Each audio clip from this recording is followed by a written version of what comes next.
Avez-vous déjà réfléchi à la manière dont un simple acte peut changer complètement le cours de la vie d'une personne? Dans la vidéo d'aujourd'hui, nous plongerons dans une histoire de transformation radicale et de foi inébranlable. Nous explorerons la vie du centurion romain qui, en témoignant de la crucifixion de Jésus, a vécu des phénomènes surnaturels si intenses qu'ils ont changé sa vie pour toujours. Qui était cet homme? Comment un officier chargé de superviser l'une des exécutions les plus célèbres de l'histoire a-t-il trouvé sa foi et est-il devenu un saint vénéré? Imaginez-vous à Jérusalem, sur le mont Golgotha, une matinée marquée par un ciel peint en orange et rose, des couleurs qui illuminent non seulement l'horizon mais portent aussi un symbolisme profond. L'orange peut être vu comme un symbole d'espoir et de résilience, tandis que le rose suggère la compassion et l'amour, tous deux centraux à l'enseignement de Jésus. Dans cette scène, une foule diverse se rassemble. Il y a des fervents disciples, émus et angoissés, ainsi que des curieux et des détracteurs, tous réunis par l'événement imminent. L'air est chargé d'une tension palpable, reflétant la gravité de ce qui est sur le point de se produire. Au milieu de ce tableau se distingue la figure du centurion romain. Ce n'est pas un simple spectateur, il est une pièce maîtresse dans le processus de la crucifixion. En tant que centurion, il commande environ 100 soldats et détient une grande autorité et responsabilité. Son rôle va au-delà de l'obéissance aux ordres, il est le représentant du pouvoir romain, une autorité imposée aux Juifs et à d'autres peuples soumis par l'Empire romain. Cet homme, habitué à traiter avec l'ordre et le contrôle, observe attentivement les préparatifs pour la crucifixion. Sa posture peut sembler initialement impassible et professionnelle, mais l'événement qu'il s'apprête à superviser est extraordinaire. En observant Jésus, un homme accusé mais serein face à son destin cruel, le centurion commence peut-être à réaliser que celui-ci n'est pas un condamné ordinaire. Ce moment est chargé d'un poids spirituel et historique immense, où le divin et l'humain se rencontrent de manière dramatique et transformatrice. Il est crucial de comprendre que, bien que le centurion soit un exécutant d'ordre, il est aussi un être humain sujet à ses propres doutes et révélations. Cet événement n'est pas simplement l'exécution d'un homme, mais un tournant dans l'histoire de l'humanité, vu à travers les yeux de quelqu'un chargé de diriger cet acte. Ainsi, ce tableau est une confluence de pouvoir, de foi et de destin, où chaque personnage, y compris le centurion, joue un rôle crucial dans la grande narration qu'est la passion du Christ. Maintenant, considérons le moment de la crucifixion de Jésus et les événements extraordinaires qui l'accompagnent. Imaginez la scène, Jésus est sur la croix, et soudain la nature semble répondre à la gravité de ce qui se passe. Un tremblement de terre secoue le sol, l'obscurité tombe sur la terre en plein midi, et les rochers se fissurent. Chacun de ces événements porte un sens profond et symbolise bien plus que de simples coïncidences naturelles. Tout d'abord, le tremblement de terre.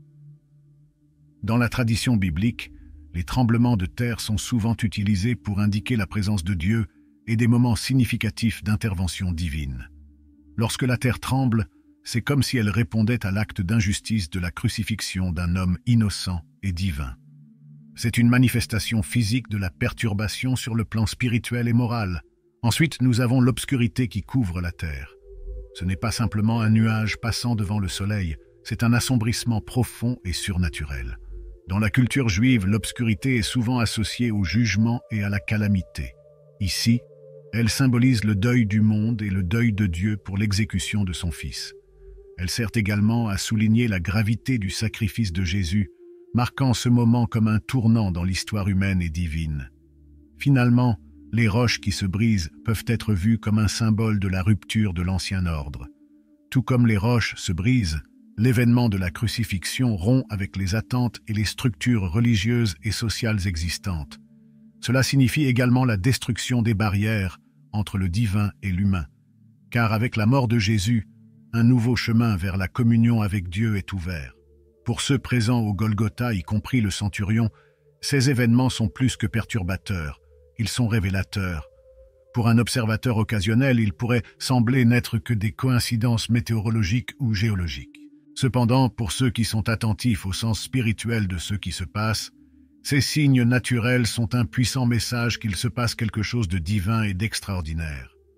Cet ensemble de phénomènes naturels défie la compréhension des présents et agit comme un catalyseur de changement dans la perception du centurion à l'égard de Jésus.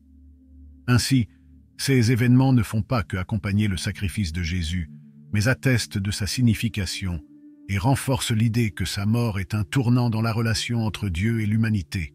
Ils servent à confirmer que, bien que Jésus soit crucifié comme un criminel, il y a quelque chose de profondément sacré et transformateur dans sa souffrance et sa mort. Considérons maintenant l'impact de ces événements sur le centurion, une figure d'autorité dans l'armée romaine dont la tâche était de superviser l'exécution de Jésus. Alors qu'il était témoin des signes surnaturels et du comportement de Jésus sur la croix, le centurion a connu un moment de profonde révélation qui a changé sa perspective et éventuellement sa vie. Tout d'abord, pensez au comportement de Jésus. Même dans une souffrance extrême, il reste serein et compatissant, offrant pardon à ses bourreaux et prenant soin de sa mère et d'un disciple proche. Ce comportement contraste fortement avec la réaction attendue de quelqu'un soumis à une telle douleur et humiliation. Au lieu de colère ou de désespoir, Jésus affiche un calme qui transcende la compréhension humaine commune. Pour le centurion, habitué à traiter avec des criminels et des rebelles, l'attitude de Jésus serait surprenante. Il aurait vu beaucoup d'hommes mourir, mais jamais quelqu'un comme Jésus. La combinaison du comportement inexplicablement calme de Jésus et des phénomènes naturels dramatiques sert de puissant message pour le centurion. Imaginez l'impact émotionnel et spirituel de ces éléments réunis. Le tremblement de terre, l'obscurité et les rochers se brisant pourraient être interprétés par le centurion comme des signes divins, confirmant la nature exceptionnelle de l'homme qui l'aidait à crucifier. Ces événements ne seraient pas considérés simplement comme des coïncidences, mais comme une manifestation du divin, quelque chose qui défie toutes ses expériences antérieures et compréhensions. Ainsi, lorsque le centurion proclame « Vraiment cet homme était fils de Dieu » comme rapporté dans les évangiles, il ne fait pas simplement une déclaration banale. C'est une confession de foi, résultant d'un processus interne profond. Il reconnaît que la crucifixion de Jésus n'est pas simplement un acte d'exécution judiciaire, mais un événement spirituel d'une magnitude incalculable. Ce moment est crucial, car il montre la transformation d'une figure d'autorité, représentant le pouvoir et l'ordre romain, en un témoin de la divinité de Jésus.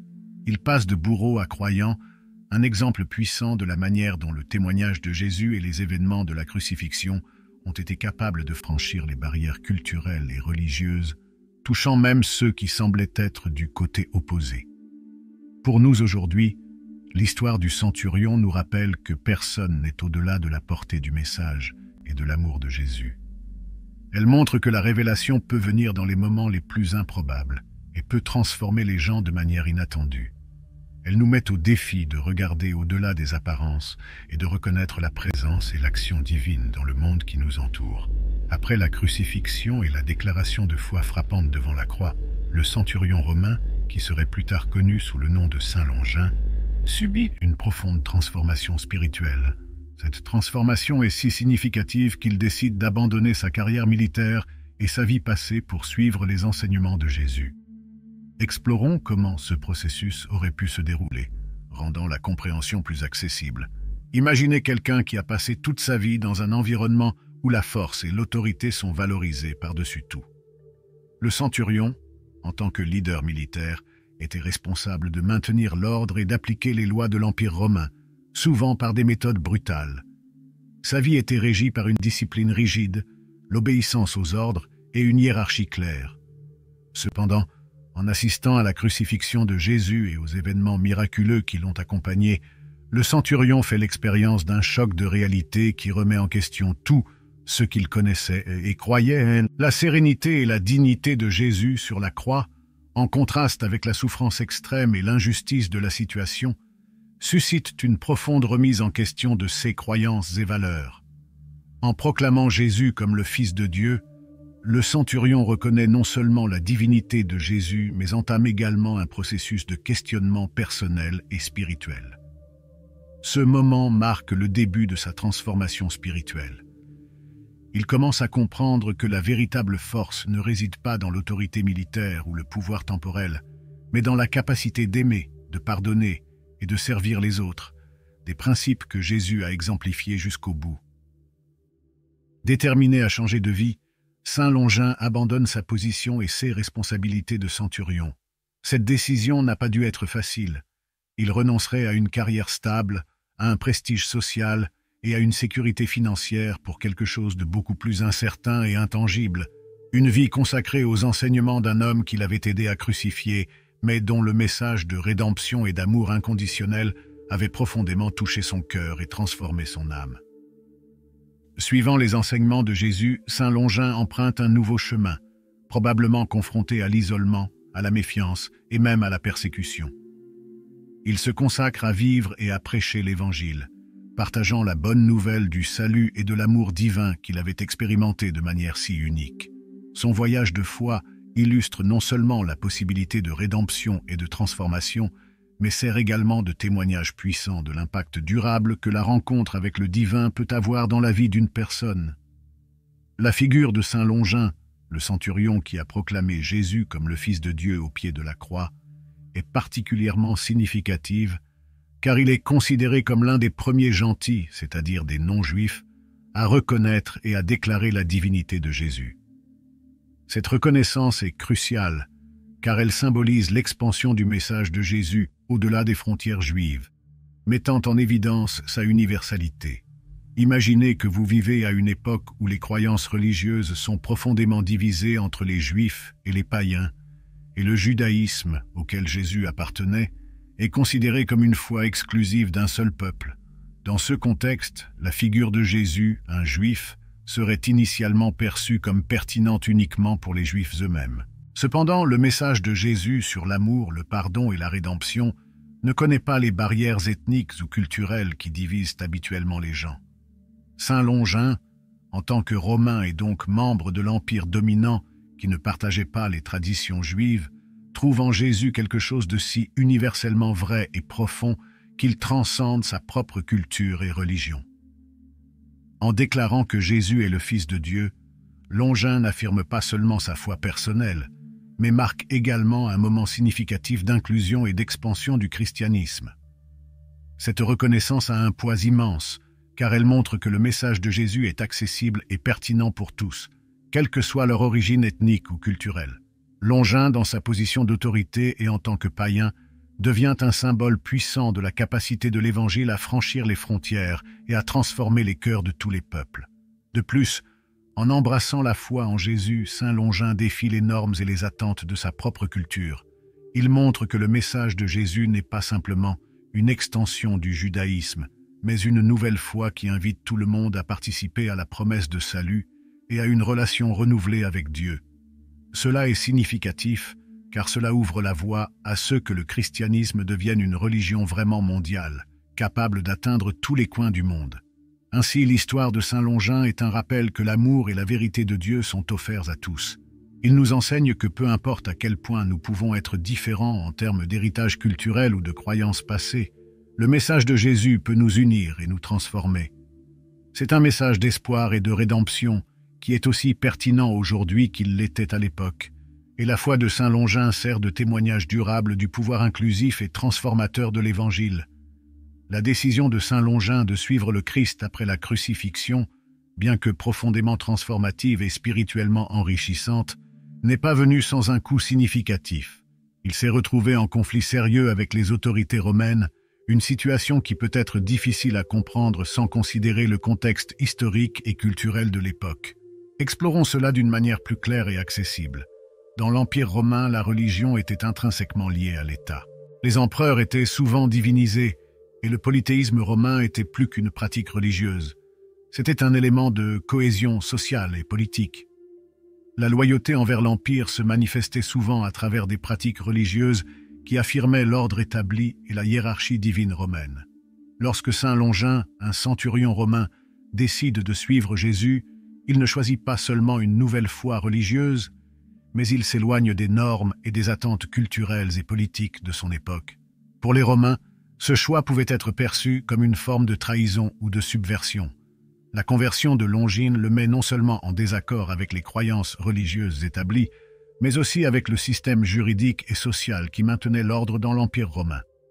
C'est pourquoi la décision de Longin de suivre le Christ l'expose à des persécutions. Les autorités romaines le voyant comme une menace pour la stabilité et l'uniformité culturelle, aurait pu prendre des mesures sévères contre lui. La persécution aurait pu inclure la torture, une pratique pas rare utilisée à la fois pour punir et pour obtenir des renonciations publiques de foi qui serviraient d'exemple pour dissuader les autres de suivre le même chemin. Imaginez le dilemme de Saint Longin. D'un côté, il a la nouvelle foi qui lui offre une paix spirituelle profonde et un sentiment de but. De l'autre, il fait face à la réalité brutale de la torture physique et de l'ostracisme social. Cela témoigne de l'engagement de Saint Longin envers ses nouvelles valeurs et croyances, montrant la force de sa conversion et de sa foi en Jésus. Ce type de conflit n'était pas unique pour Saint Longin. Beaucoup des premiers chrétiens ont fait face à des défis similaires, car le choix de suivre Jésus les mettait souvent en collision directe avec les autorités. Cependant, ces premiers chrétiens, y compris Saint Longin, ont vu dans leur foi quelque chose qui valait la peine d'affronter de telles adversités. L'histoire de Saint Longin nous offre une puissante leçon sur la nature transformante de la foi et le prix de l'intégrité. Il nous enseigne que suivre un véritable chemin spirituel peut exiger des sacrifices significatifs, mais souligne également que la véritable foi est capable de soutenir une personne même dans les circonstances les plus difficiles. Le courage et la résilience de Saint Longin continuent d'inspirer beaucoup, nous rappelant la puissance de la conviction et de la force intérieure. Face à des adversités extrêmes, Saint Longin n'a pas seulement maintenu sa foi, mais est également devenu un symbole de persévérance et de courage spirituel. La fermeté de sa conviction, même sous une persécution sévère et la torture, est un témoignage puissant qui a inspiré de nombreux chrétiens à travers les siècles. Explorons comment cette histoire de résistance et de foi inébranlable peut être comprise et l'impact qu'elle a sur la vie des croyants. Imaginez la situation de Saint Longin, un homme qui avait servi le puissant empire romain en tant que centurion, une position de respect et d'autorité qui choisit d'abandonner son prestige pour suivre une nouvelle foi qui promeut l'amour, le pardon et l'humilité avant toute chose. Ce changement radical en soi est inspirant, mais ce qui le rend encore plus marquant, c'est sa capacité à rester ferme dans sa foi, même lorsqu'il est confronté aux conséquences les plus redoutables. Saint Longin a été soumis à la torture, une tentative de briser son esprit et de le forcer à renoncer à sa nouvelle croyance. Cependant, il n'a pas seulement supporté ces épreuves physiques, mais est resté ferme, refusant d'abandonner sa foi. Cette résistance n'est pas seulement une démonstration de force physique, mais surtout de force spirituelle et morale. En restant ferme, Saint Longin est devenu un exemple de la manière dont la foi peut soutenir une personne dans les moments les plus sombres. Son histoire résonne particulièrement avec ceux qui font face à leurs propres tribulations, que ce soit la persécution, les défis personnels ou les crises spirituelles. Il sert de rappel que, même dans l'adversité, la foi peut offrir une ancre, une source de force et d'espoir. Au fil des siècles, la figure de Saint Longin a inspiré d'innombrables chrétiens à rester fermes dans leurs propres convictions. Il est souvent invoqué dans les prières par ceux qui cherchent le courage pour affronter les adversités ou pour ceux qui sont au milieu d'une lutte pour la justice. Son histoire est utilisée dans les sermons et les enseignements chrétiens pour illustrer le pouvoir de la foi véritable et l'impact transformateur qu'un seul individu ferme dans ses croyances peut avoir sur le monde qui l'entoure. Saint Longin est vénéré dans la tradition chrétienne comme l'un des saints auxiliaires, un groupe de saints vers lesquels les fidèles se tournent souvent en période de besoins spécifiques. Une des particularités les plus fascinantes de Saint Longin est son association avec la guérison et la protection de la vue. Cette connexion découle d'une légende profondément symbolique et inspirante, selon laquelle sa propre vue aurait été restaurée après avoir percé le côté de Jésus avec une lance. Explorons cette histoire pour mieux comprendre sa signification et sa pertinence. Selon la légende, au moment où Longin a percé le côté de Jésus, un peu de sang du Christ aurait éclaboussé ses yeux. Ce contact miraculeux aurait guéri un défaut de vision dont il souffrait, lui permettant non seulement de voir clairement avec les yeux, mais aussi de reconnaître la véritable nature divine de Jésus.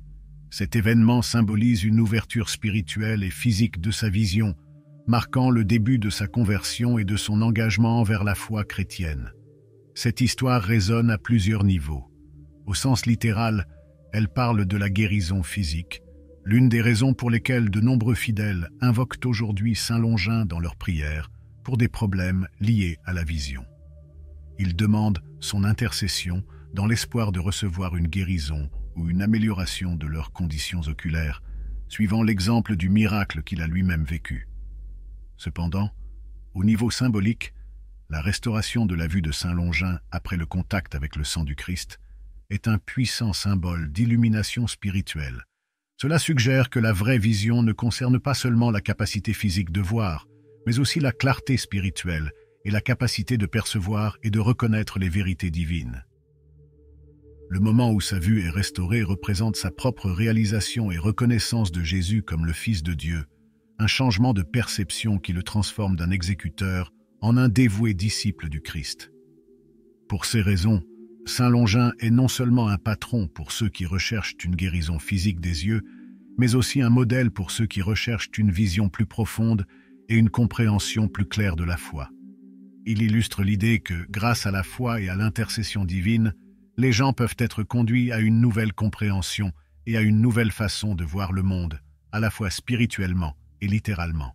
Ainsi, lorsque les gens invoquent Saint Longin pour des problèmes de vision ou pour une clarté spirituelle accrue, ils se connectent avec cette histoire de transformation et de guérison, demandant de l'aide non seulement pour les yeux du corps, mais aussi pour les yeux du cœur, qui nous permettent de voir et de comprendre le monde d'une manière plus spirituelle et connectée. L'histoire de Saint Longin est profondément touchante et inspirante, surtout parce qu'elle illustre un principe fondamental du christianisme. La transformation spirituelle est à la portée de tous, quel que soit leur passé. Explorons comment cet enseignement se reflète dans la vie de Saint Longin et ce qu'il nous dit sur la nature rédemptrice de l'amour de Jésus. Saint Longin, avant de devenir un saint vénéré, était un centurion romain, une position qui exigeait non seulement des compétences militaires, mais aussi une participation directe à l'imposition de la loi et de l'ordre romain, souvent par des méthodes brutales comme la crucifixion. Son rôle dans l'exécution de Jésus pourrait être considéré comme le point le plus bas de sa carrière, moralement et spirituellement. Cependant, c'est précisément dans ce moment de grande obscurité qu'il fait l'expérience d'une révélation qui change complètement sa trajectoire de vie. La transformation de Saint Longin commence par un acte de violence, la perforation du côté de Jésus. Curieusement, c'est à travers cet acte qu'il trouve la rédemption. La légende selon laquelle le sang du Christ a restauré sa vision symbolise cette rédemption et ce réveil spirituel. À partir de ce moment, Longin reconnaît non seulement Jésus comme le Fils de Dieu, mais décide également d'abandonner sa vieille vie de violence et de pouvoir pour suivre les enseignements d'amour, de pardon et d'humilité propagés par le Christ. Cette histoire est une puissante illustration du concept de rédemption dans le christianisme qui enseigne que personne n'est au-delà de l'amour et de la miséricorde de Dieu. L'exemple de Saint Longin montre que la transformation spirituelle est possible même pour ceux qui semblent être les candidats les moins probables. Peu importe à quel point le passé est sombre, la grâce de Dieu peut conduire à une nouvelle vie de compassion, de service et de foi. De plus, la vie de Saint Longin met en évidence l'idée que la véritable force ne réside pas dans le pouvoir ou l'autorité, mais dans la capacité à se soumettre humblement à la volonté de Dieu et à vivre selon les valeurs de l'Évangile. Son histoire témoigne que l'amour de Jésus a le pouvoir de transformer profondément et durablement les vies, nous encourageant tous à rechercher un changement véritable et à vivre en accord avec les enseignements chrétiens. Ainsi, l'histoire de Saint Longin n'est pas seulement celle de la rédemption d'un homme, mais elle sert de rappel inspirant pour nous tous qu'il est possible de renaître spirituellement, indépendamment des erreurs ou des échecs du passé. Elle nous incite à regarder au-delà de nos propres imperfections et à rechercher une connexion plus profonde avec le divin, en ouvrant nos cœurs au pouvoir transformateur de l'amour de Jésus. Ainsi, nous explorons l'extraordinaire transformation de Saint Longin et comment son histoire nous inspire à chercher des changements profonds dans nos propres vies. J'espère que cette vidéo a été instructive et inspirante pour vous. Si vous avez aimé, veuillez mettre un pouce levé et vous abonner à la chaîne pour plus de contenu comme celui-ci. N'oubliez pas de laisser vos commentaires ci-dessous, partageant vos réflexions ou vos questions sur l'histoire de Saint Longin. Merci de regarder et à la prochaine vidéo.